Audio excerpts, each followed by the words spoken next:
Hey, sweetheart. I'm here at my mom's place, and things are not looking good. The house is a mess, and she's been struggling and for the past few days. She's hardly talking, and I can sense that my father's passing has hit her hard. It's tough to see her like this. I suggested going out and doing something, but she wouldn't even budge from bed. It's been a few weeks since we lost Dad, and I hoped she'd at least start to feel a bit better. Oh no! I'm so sorry to hear that. It must be incredibly challenging for her. Maybe I can whip up something hearty and bring it over? We can all share a meal together. I'm sure it'll help alleviate some of her loneliness. Yeah, I appreciate you suggesting that. The idea of reducing her loneliness has been on my mind. I've actually been contemplating asking Mom to stay with us for a little while, just until she starts feeling better. Besides, having her around might help with keeping her mind off things. The house is full of memories of Dad, and I think it's best to give her a change of scenery for a while. Oh, absolutely. If you think it's what's best for her, then we should definitely have her stay with us for a while. Being close to you will undoubtedly lift her spirits too. Thanks, honey. I'm really grateful for your understanding. No worries at all. I'll whip up some comforting dishes, and when you guys get here, we can all sit down for a heartwarming dinner. I'll also get a room ready for her. Thank you. You're amazing. I'll be there soon. Oh, you're such a caring son, honey. I'm so glad you're willing to take care of your mom and make her feel better. Hey Lillian, I need you to help me buy something. Hi, Sandra. Yeah, sure. Do you need anything from the grocery store? I'll get it for you when I pass by the store soon. Yes, Lillian. I need you to buy me caviar from the store at Greenwood Street. One my husband used to go to. Just mention his name and they will know what it's for. Remember, I don't want the one in the brown tin because they're cheaper and not something my taste buds would like. I want you to get the one in a small blue tin that is my favorite caviar. I want you to get 3 of them alongside some freshly baked bread. Remember, just a blue tin, as it's the only one that would suit my taste buds. Anything else you buy will go into the trash. I'm sorry to ask, but may I know how much this caviar would normally cost? They sound extremely pricey. They're around $250 for one tin. 3 of them, please. $250? I'm sorry, Sandra, but I'm afraid I can't afford to spend that much money on caviar. Me and Mikey are saving money up for the baby. And we're planning to renovate the baby's room before he's born, too. Are you saying that you won't buy me caviar then? Do you have any idea how much I've been wanting them? Are you joking with me? Is this how you treat your mother-in-law? No, it's not like that. I'd be more than happy to get you whatever you like. It's just caviar is a little bit too expensive for my budget. We don't have that much money. Even Mikey is struggling with his business. Oh, what a sad life I'm living. My husband, who I love dearly, who can take care of me so wonderfully, has passed away and nobody seems to care. My poor son is married to someone who can't even think of me as her own mother and buy me the things that I want. My wonderful husband brings me home caviar every week, and we would eat it together for breakfast and laugh together watching the television. Oh, how I miss my husband. God, oh God, why is my life so difficult? I can't even get anything to remind me of my husband anymore, because my daughter-in-law can't even afford it. Why didn't God just take me away instead of him? He was a good man. He deserves to live. I should be the one who died. Sandra, I'm so sorry. I don't know that it was something that you and your husband used to do. I didn't mean to make you feel this way. Oh, please don't say that. Michael needs you. He can't lose you after losing his father. I'm so sorry I made you feel this way. Look, let me see what I can do. Perhaps I can push certain plans for the baby. Don't worry about it. Would it be okay for me to purchase only one? Do you not get it, Lillian? 3 is the right number. My husband would bring 3 packs per week for us to eat. Why are you trying to ruin a tradition? Just because he's dead doesn't mean I should forget about it. No, that's really not what I meant, Sandra. Don't worry. I'll try to see what I can do and get you the caviar. I'll see you at home. You better come back with those. Or else, what is the point of me living in this house if it only brings me nothing but misery? Hey, Lillian, where are you? I called you so many times and you haven't been picking up. Are you avoiding me or something? Hey, Sandra, I'm so sorry. I left my phone in my car when I went in the store. I really wasn't ignoring you. Is everything okay at home? Is there anything that you want me to bring home? I can bring home some lunch and we can eat together. If you haven't had anything yet for lunch. Yes, lunch would be great. I need you to buy me the pastrami sandwich from Big Mike's Diner. I want one without any extra sauce. For the cheese, I would only want Swiss cheese and provolone. I like only 2 slices of tomatoes, no less or more, as that's how my husband used to do it. Big Mike's Diner? As in the one that's 2 hours away from here? Yes, where else will they be? Stop asking pointless questions and go get them for me. Don't mess up the order. Listen, Sandra, I'm sorry. And I'm not trying to be rude, but I don't think I can drive 2 hours to get the sandwich. Maybe we can ask Michael to get it in a time when he has free time. I have a doctor's appointment in an hour. If I get the sandwich, I won't make it to my appointment. I don't care about your doctor's appointment.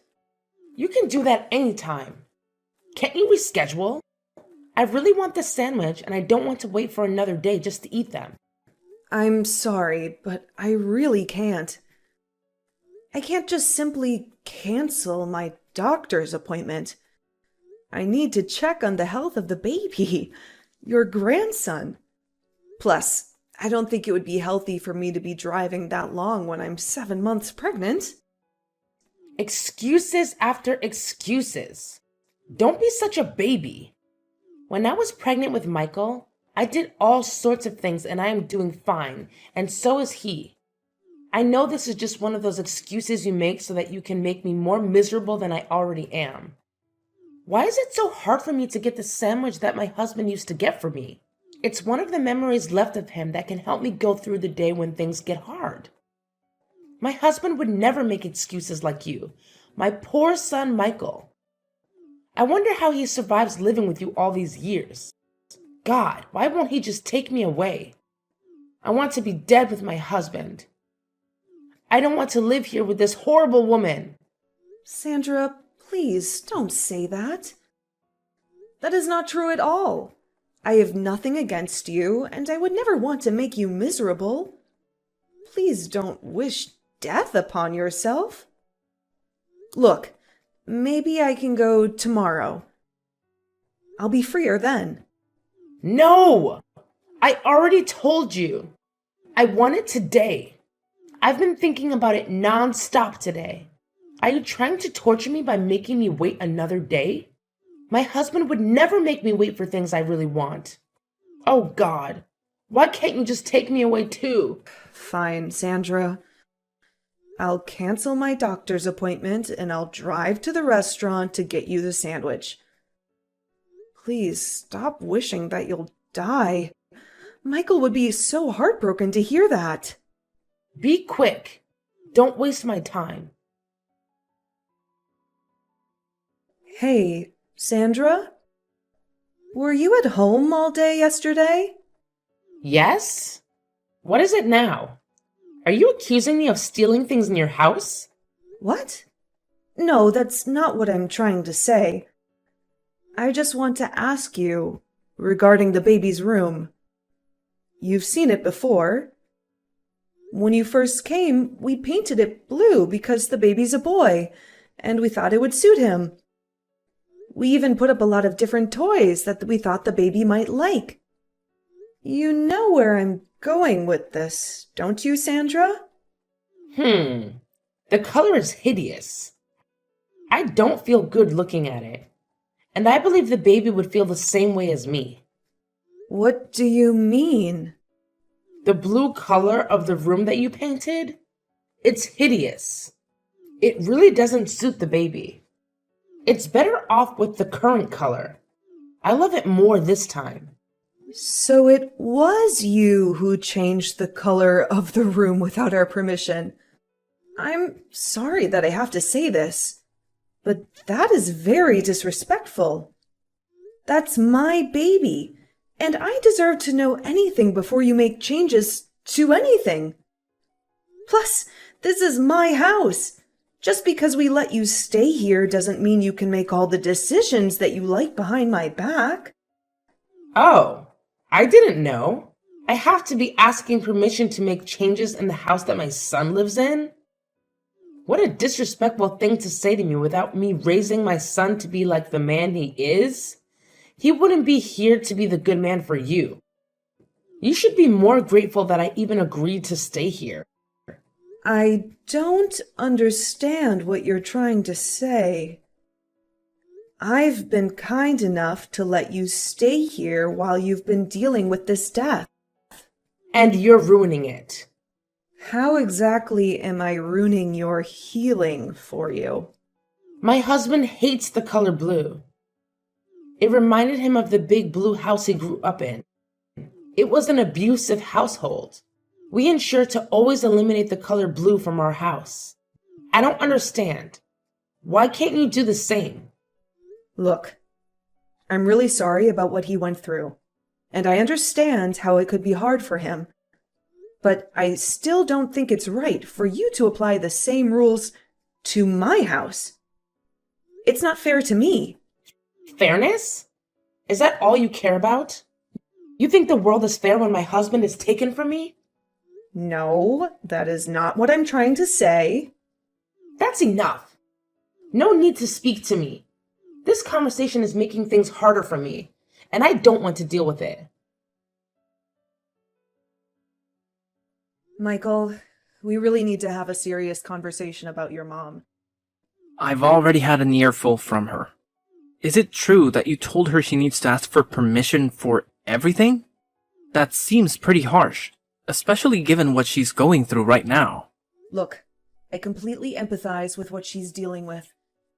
But it's disheartening that I'm ending up as collateral damage in the process. Have you had a chance to hear my side of the story? She's been trying to take control of everything that I'm doing.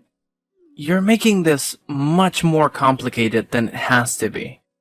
She's my mom, and I really need you to refrain from speaking about her like that. I'm just asking for a bit more understanding of her situation. She's navigating through a lot, and I'm hoping you can cut her some slack for a few more weeks until she gets back on her feet. Fine. I'll do it for you and out of respect. But I hope you realize the challenges I'm facing in all of this. It's going to be Benedict Arnold Jr. Sorry? What are you referring to, Sandra? The child, of course. What? Are you talking about my baby? My son? Who else would I be talking about? The name of that child would be Benedict Arnold Jr. Wait, what are you trying to say? Sorry, Sandra, but that's not what I'm naming the baby. Mikey and I have already discussed the name. We will be naming the baby Harold, after my father, who did a lot for me growing up. I disagree. He should be named after my husband. Your second child can have your father's name if you want to, but the first one should honor my husband. This is our grandchild, after all. This is my father's first grandchild as well. If you like, we can put your husband's name as the baby's middle name. That's all I can offer to you. That's what I can agree with. Middle name?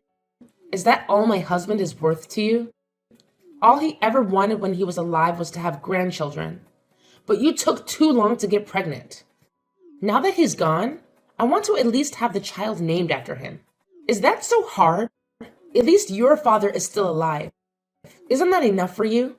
You know I have issues that made it hard for me to get pregnant. It's not like we did it on purpose. You think my father would only be appreciated when he passes away? I'm sorry, but it's not possible. I will not change the name of the baby just because you asked me to. You have no say. How rude of you to speak to me that way. Michael will know about this. You are being super disrespectful. That's not a way to speak to your mother-in-law. You know I'm still grieving. Sandra, I understand you're grieving. But my decision about the baby's name is not up for negotiation. We can discuss this calmly and find a compromise. But disrespectful accusations won't help anyone. What did you do now, Lillian? My mom just called me crying. Did she tell you what happened? Is it another made-up story on how I'm the villain who disrespected her and her grieving period? I already told you not to speak about my mom that way. When will you learn? Your mom tried changing the baby's name. She wants to name him after your father. We agreed we would name him after my father. Why is it such a big deal? Just change the name to Benedict Arnold Jr. as she asks. We will name the second child with your father's name. Isn't that easier than arguing non-stop? Are you kidding me? So you just stick to whatever your mom has to say? I told you, she's going through a hard time.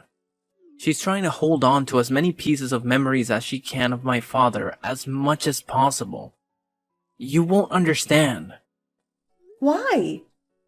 Because my father is still alive, and therefore I should never appreciate him, and I should only care for yours because he's already passed? Let's be real.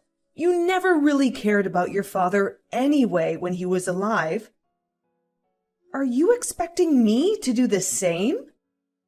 How dare you say that to me? You're being overdramatic. How could you disrespect your mother-in-law just because you want things to go your way? Of course I want things to go my way. This is my child.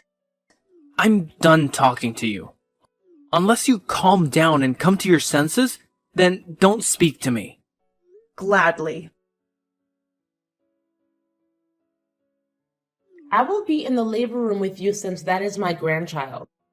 I love to be the first to hold it as well. I'm telling you this now so you won't come up with excuses later or about your planning. Just like when I asked you to change the name. Sorry, Sandra, but I can't let you in the labor room with me. It's going to be a very vulnerable moment for me, so I would prefer to have my mother and my husband in it instead. You'll be able to see the baby after he's born. How could you? I am the child's grandmother. I deserve to be there to see it. You don't get to kick me out. Sorry, Sandra, but I really won't be able to let you in. I'm not comfortable with having you in it. I prefer to have my own mother. I know what this is all about. You're still hating on me because of what happened. Look, Sandra, I don't care about those anymore.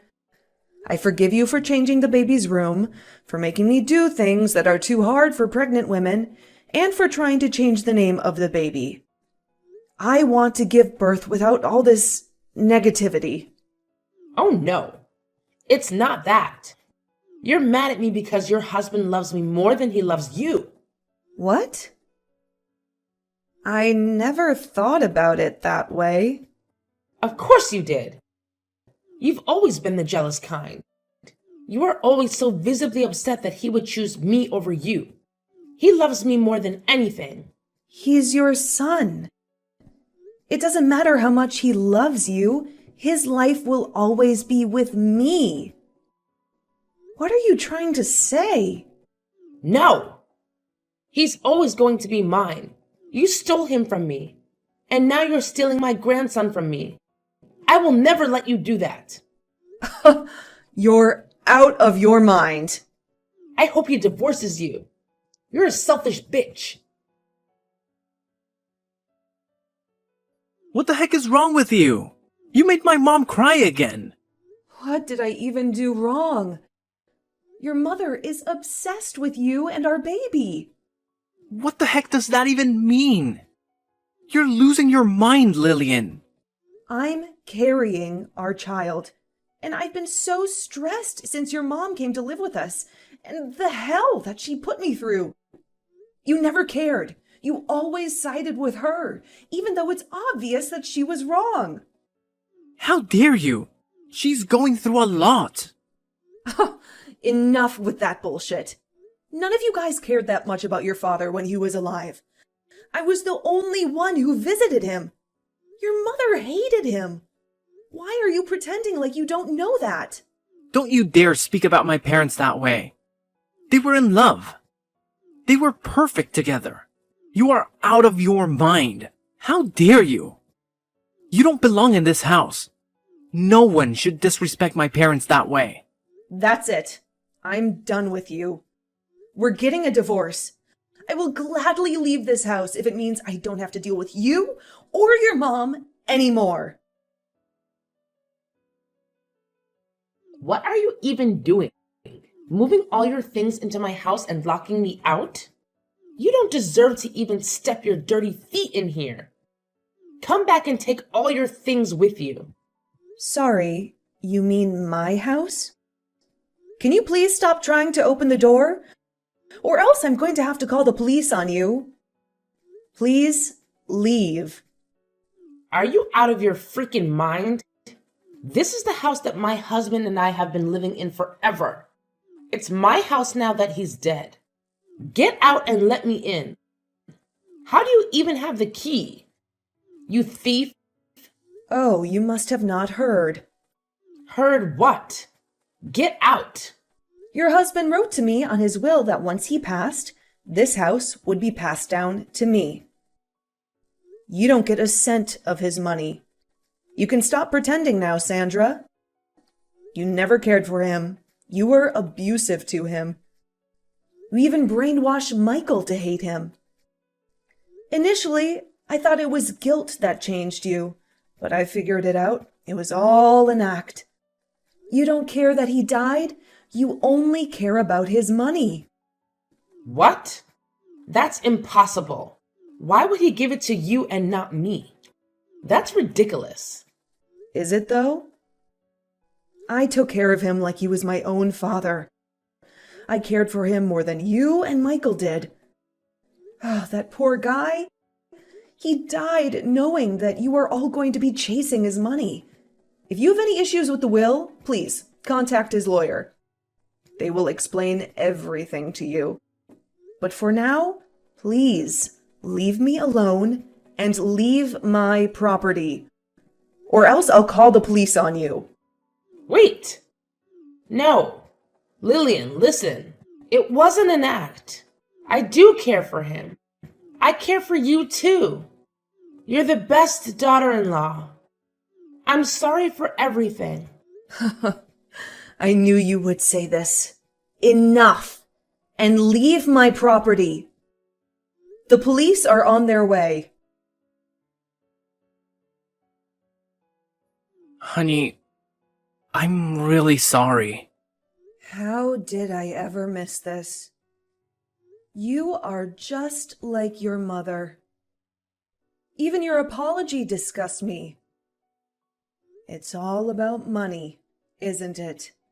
No! You know how much I love you. My mother, she got into me. But I know better now. I know better now, too.